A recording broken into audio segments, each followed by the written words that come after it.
ফোড়নে দিয়ে আলু দিয়ে তরকারি করবো। জিরে গুঁড়ো দিয়ে দিলাম। আর আমার তো কিছু বাড়বো না, কিছু নেই, আমরা ঝিঙ্গা আলু ঝোল হবে। কষিয়ে নিলাম। ঝিঙ্গা আলুটা সামান্য একটু জল দেবো। দুটো কাঁচা লঙ্কা দিলাম, মিষ্টি দিয়ে দিলাম। আর এই যে টক ডালটা,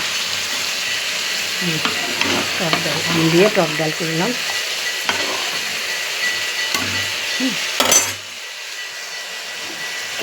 টক ডাল ঝিঙ্গা দিয়ে আমি দিয়ে ঝোল বেশি না বললে আমি দিলাম। বুক করতে হবে না, গ্যাসে ইয়ে পাবো না, পেছন পাবো না।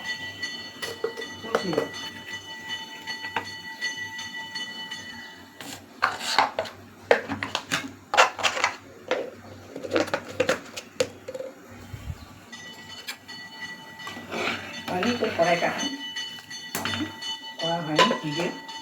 দাঁড়া 5 মিনিট করতে নিলাম, এখনই নিলাম, একটুখানি দেখাবো। বাইরে রাস্তার থেকে মাছ নিয়ে এলাম, তুললাম। এই যে ঝিঙ্গা আলুর তরকারিটা বসিয়ে দিয়েছি। আমি বাড়িতে এসে ঝিঙ্গা করবো, পোস্ত করবো।